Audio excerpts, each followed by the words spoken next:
अल्हम्दुलिल्लाहि नहमदुहु व नस्तईनुहु व नस्तगफिरुहु अम्मा बाद फ़इन्न खैरल हदीस किताबुल्लाह व खैरल हदी हदी मुहम्मदिन सल्लल्लाहु अलैहि वसल्लम व शर्रल उमूरि मुहदसातुहा व कुल्लु मुहदसतिन बिदअ व कुल्लु बिदअतिन ज़लालह व कुल्लु ज़लालतिन फिन्नार। अऊज़ु बिल्लाहि अस्समीइल अलीम मिनश शैतानिर रजीम। बिस्मिल्लाहिर रहमानिर रहीम। वमा अरसलनाका इल्ला रहमतल लिल आलमीन। मुहतरम ज़ीवकार उलमाए कराम और मुअज़्ज़ज़ सामीन हज़रात, चंद मिनट के लिए आपके सामने एक दो गुजारिशात सामने रखूँगा इंशाअल्लाह। अल्लाह रब्बुल आलमीन ने प्यारे पैगम्बर मोहम्मद करीम सल्लल्लाहु अलैहि वसल्लम को रहमतुल लिल आलमीन बना के भेजा है। अल्लाह रब्बुल आलमीन ने रहमतुल लिल आलमीन कहा और इसके साथ अल्लाह रब्बुल आलमीन ये कहते हैं कि मैंने आपको रहमतुल लिल आलमीन बना के भेजा है। जब आका अलैहिस्सलातु वस्सलाम से ये मुखातिब किया गया दुनिया को, तो आप एक खित्ते के लिए, एक इलाके के लिए, एक शहर के लिए रहमत बनकर नहीं आए। रब्बुल आलमीन ने कहा कि आप पूरी कायनात के लिए रहमत बन के आए हैं, इसलिए वमा अरसलनाका इल्ला रहमतल लिल आलमीन। अल्लाह रब्बुल आलमीन कायनात का रब है और वो रब्बुल आलमीन है, और जो आपके पास कलाम भेजा गया वह हुदल लिल आलमीन है, और आपका जो रुतबा रखा गया वो रहमतुल लिल आलमीन है। मेरे पैगंबर सिर्फ इंसानों के लिए रहमत बनकर नहीं आए, बल्कि जहाँ पे वो इंसानों के लिए रहमत बनकर आए हैं और भी आलमे हवानात के लिए भी रहमत बनकर आए, और जिन्नात के लिए भी रहमत बनकर आए, पहाड़ों के लिए रहमत बनकर आए, दरख्तों के लिए रहमत बनकर आए।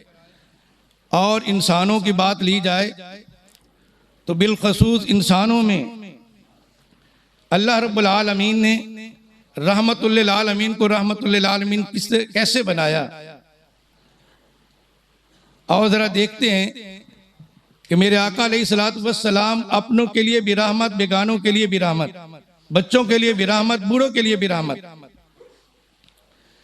मेरे आका अलैहिस्सलातु वस्सलाम दावत लेके कहाँ पहुँचते हैं? ताइफ में। और वहाँ पे ताइफ वालों ने जो उनके साथ जुल्म रवा किया, मेरे आका अलैहिस्सलातु वस्सलाम दावत लेके गए थे, कुरान और हदीस की बात लेके गए थे, अल्लाह का पैगाम लेके गए थे, लेकिन उन जालिमों ने मेरे आका अलैहिस्सलातु वस्सलाम को मारा, पत्थर मारे झोलियों में उठा उठा के। लेकिन मेरे आका अलैहिस्सलातु वस्सलाम वहां से पलटे। आपका जिस्म लहूलुहान था, जिस्म चूरो चूर था, लेकिन मेरे आका अलैहिस्सलातु वस्सलाम वहां पहुंचकर क्या करते हैं? बैठ जाते हैं। आपका गुलाम आपके साथ होता है। तो आका अलैहिस्सलातु वस्सलाम का मिजाज ये बनना चाहिए था कि वो उनके लिए कुछ बद्दुआ करते जितना उन्होंने जुल्म किया था। लेकिन वहां पे फिरिश्ता आता है, बादल का फिरिश्ता आता है कि हम हुक्म कीजिए कि हम इनको खत्म कर दें, हम इतनी बारिश बरसाएंगे कि ये तबाह बर्बाद हो जाएंगे। और एक फरिश्ता आता है, पहाड़ों का फरिश्ता आता है कि हमें हुक्म दें कि हम दोनों पहाड़ों को मिलाकर इनको पीस के रख देंगे। लेकिन मेरे आका अलैहिस्सलातु वस्सलाम ने फरमाया मैं तो रहमत बनकर आया हूँ। वमा अरसलनाका इल्ला रहमतल लिल आलमीन। आका अलैहिस्सलातु वस्सलाम के सामने बेशुमार ऐसे वाक़यात हैं। एक वाक़या नकल करता हूँ कि मेरे आका सल्लल्लाहु अलैहि वसल्लम के पास एक शख्स आया, एक नौजवान आया, कहा मैंने सुना है कि आप रहमतुल लिल आलमीन हैं, आप रहमत बन के आए हैं। कहा मैं बिल्कुल रहमत बन के आया हूँ। कहा मैंने एक जुल्म किया है, मैंने एक गुनाह किया है, क्या मेरा वो गुनाह माफ हो जाए? मेरे आका अलैहिस्सलातु वस्सलाम ने फरमाया, क्या मेरे प्यारे नौजवान जरा बता तो सही वो कौन सा गुनाह है? चोरी की है? कहा नहीं, इससे भी बड़ा गुनाह है। कहा कोई डकैती की है? कहा इससे भी बड़ा गुनाह है। कहा कोई जुल्म किया है, किसी को कत्ल करके आए हो? कहा नहीं, बल्कि मैंने इससे भी बड़ा जुर्म किया है। मेरे आका अलैहिस्सलातु वस्सलाम ने कहा कि फिर बताओ कौन सा जुर्म किया है? सहाबा इकराम भी साथ बैठे हुए थे। कहने लगा कि मैं अबू जहल एंड कंपनी का सिपाही था, मैं उनके साथ रहने वाला था। हमारा दस्तूर यह था अबू जहल का कि मैं यहाँ पे आके रहते तो जो भी बच्ची पैदा होती उसको जिंदा दफन कर दिया जाता। लेकिन मैं कहीं सफर पे गया हुआ था, मैं वापस पलटा। जब मैं वापस आया तो मेरे घर में बच्ची पैदा हो चुकी थी, बड़ी हो चुकी थी। वो उसको छुपा के रखा उसकी माँ ने, लेकिन कुछ अरसे के बाद वो बड़ी होती चली गई। मैं काम काज पे चला जाता, वापस आता, और वापस आके काम काज करने के बाद जब मैं घर पहुंचता तो मेरी बेटी मुझसे अटखेलियां करती, मुझसे बातें करती, मेरी थकावट उतर जाया करती। मेरे आका अलैहिस्सलातु वस्सलाम ने कहा फिर? कहा वो मेरे साथ ऐसे ही प्यार करती रही, मैं उससे प्यार करता रहा। वो मेरी लख्त जिगर बनी हुई थी, मेरे साथ वो बड़ी मोहब्बत करती थी, प्यार करती थी। लेकिन एक दिन अबू जहल को पता चल गया। उसने कहा कि तुम अपने घर में बेटी रखते हो? कहा जी रखता हूं। कहा जो उसको फौरन दफन कर दो, वरना मेरे सिपाही आके उसको दफन कर देंगे। कहा मेरे दिल में ये बीमारी आ गई। मैं वो इरादा लेके घर पहुंचा, अपनी अहलिया से कहा कि मैं इस बच्ची को इसके मामू के घर ले जाना चाहता हूं, आप इसको नहला धुला दो, कपड़े पहना दो।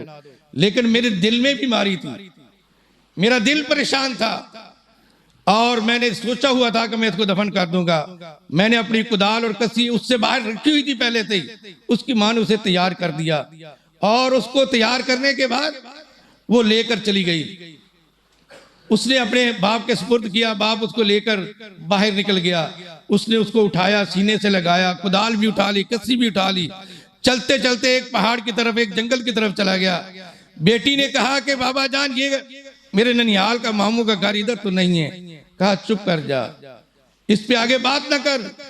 कहीं उसको लेके जंगल में पहुंच जाता है, वहां वो गड्ढा खोदने लग जाता है। उसको खोदते खोदते वो इतना बड़ा कर लेता, वो बच्ची भी उसके साथ मिल जाती है। बच्ची उसके साथ मिलने के साथ उसकी मट्टी निकाल निकाल के बाहर करती है। लेकिन वो कहती है कि बाबा जान ये क्या कर रहे हैं? वो कहने लगा चुप कर जा, आपको पता नहीं है कि मैं क्या कर रहा हूं। जब वो गड्ढा बड़ा खोद लेता, वो बच्ची भी उसके साथ नन्हे हाथों के साथ मट्टी निकाल निकाल के बाहर रखती है। फिर क्या करता है, वो उसको उठा के उसके गड्ढे में दरमियान में रख के उस पर मट्टी डालना शुरू कर देता है। वो अपनी जारो कतार रोने लग जाती, कहती है कि बाबा जान अगर ये काम मेरे से करना था तो मुझे बता तो देते, मुझे बता देते कि मेरे साथ आपने ये करना, मैं अपनी मम्मा को जफ्फी पा के मिलकर आ जाती, गले लगा के सीने लगा के आ जाती, मैं यहां पहुंच जाती, ये काम मेरे साथ ना करो। लेकिन कहते मेरे उस वक्त आंखों पे चर्बी चढ़ी हुई थी, मेरे दिमाग पे अबू जहल सवार था, मेरा उसमें खौफ मेरे पे सवार था। मैंने उसकी बात एक न सुनी, मैंने उसको तौदा दे के उसको जनाब एक बड़ा पत्थर रख के उसको दफन कर दिया, और उसको मैं बंद करके तो आ गया। आज 40 दिन हो चुके। वो बच्ची रोज मेरे ख्वाब में आती है, मुझे कहती है कि अब मैं रसूलुल्लाह सल्लल्लाहु अलैहि वसल्लम की अदालत में पहुंच चुकी और आपका गिरबान पकड़ूंगी। क्योंकि इस वक्त में रहमतुल लिल आलमीन जिनका लक़ब है वो मदीने में पहुंचे हुए हैं, मक्का में पहुंचे हुए हैं, आपको ये इसका जवाब देना पड़ेगा। मैं परेशान हूं, मैं आपके पास आया हूं, मेरे आका मुझे बताइए कि क्या मेरे लिए कोई रहमत का खजाने में से कोई इस जुर्म की माफी तलाफी हो सकती है कि नहीं। मेरे आका ने कहा मेरे भाई ऐ नौजवान, तूने बहुत बड़ा जुल्म किया है, इतना बड़ा जुल्म किया है। मेरे आका अलैहिस्सलातु वस्सलाम उसकी जुल्म की दास्तान सुन के रोने लग गए, आंखों से इतना पानी गिरा, इतना मोतियों की तरह आंसू गिरे, आपकी दाढ़ी भीग गई। और साथ में सहाबा इकराम वाक़या सुन रहे थे, वो भी रोने लग गए। मेरे आका अलैहिस्सलातु वस्सलाम ने कहा कि मेरे भाई जुल्म तूने बहुत बड़ा किया है, जबर बहुत किया है, इतना बड़ा जुल्म किया है कि इसकी माफी नामा कोई नहीं मिल सकता। लेकिन मैं रहमतुल लिल आलमीन हूं, अल्लाह रब्बुल आलमीन ने मुझे इतना हक अता किया है कि तू आज के बाद तौबा कर ले। इस तौबा के बाद फिर दोबारा इस गुनाह करने के अंदाजा सोचना भी ना, तो अल्लाह रब्बुल आलमीन तुझे माफ कर देंगे। वमा अरसलनाका इल्ला रहमतल लिल आलमीन। फिर यहीं पे बस नहीं की, मेरे आका अलैहिस्सलातु वस्सलाम ने फरमाया कि मैं इसके आगे एक बात कहना चाहता हूं कि जो शख्स भी अपनी जिंदगी में अल्लाह रब्बुल आलमीन उसको औलाद दे और उसको बेटियों की नेमत से नवाजे, वो 2 बेटियों की तरबियत करके सही कुरान और हदीस पढ़ के और उसको पढ़ाकर उसकी तरबियत करके आगे उनकी शादी कर देगा, उनके घरों में आबाद कर देगा, मैं मोहम्मद उसकी जमानत देता हूं कि वो कल जन्नत में मेरे साथ इस तरह होगा। 2 उंगलियों का इशारा करके कहा, वमा अरसलनाका इल्ला रहमतल लिल आलमीन, मेरे पैगंबर रहमत बन के आए हैं, बहुत सारे आसमानों के लिए भी रहमत है, सिदरतुल मुंतहा तक वो रहमत लेके आए हैं। रब्बुल आलमीन ने कहा जहां तक मेरी रबूबियत है वहां तक तेरी रहमतुल लिल आलमीन है। तो मेरे आका अलैहिस्सलातु वस्सलाम की रहमत इतनी बेमिसाल रहमत है, वसी रहमत है, कोई दुनिया इसका हयात, दुनिया में कोई शख्स, कोई मुअर्रिख, कोई तरीक़दान, कोई मुकर्रिर इसके हाथा नहीं कर सकता। आओ मेरे भाइयों, रसूल मुकर्रम सल्लल्लाहु अलैहि वसल्लम की इन रहमतुल लिल आलमीन के लक़ब से फायदा उठाते हुए हम आका अलैहिस्सलातु वस्सलाम से प्यार करें, हम आका अलैहिस्सलातु वस्सलाम के साथ मोहब्बत करें। मेरे आका अलैहिस्सलातु वस्सलाम ने अपने सहाबा की तरबियत की थी और उनको ये कहा था कि जो मेरे नक्शे कदम पे चलेगा, मैं मोहम्मद सल्लल्लाहु अलैहि वसल्लम की ज़मानत देता हूँ कि कल क़यामत के दिन वो मेरे साथ है। मेरे भाइयों, अल्लाह रब्बुल आलमीन हमें समझने की और अमल करने की तौफीक अता फरमाए। अक़ूलु क़ौली हाज़ा अस्तग़फ़िरुल्लाह।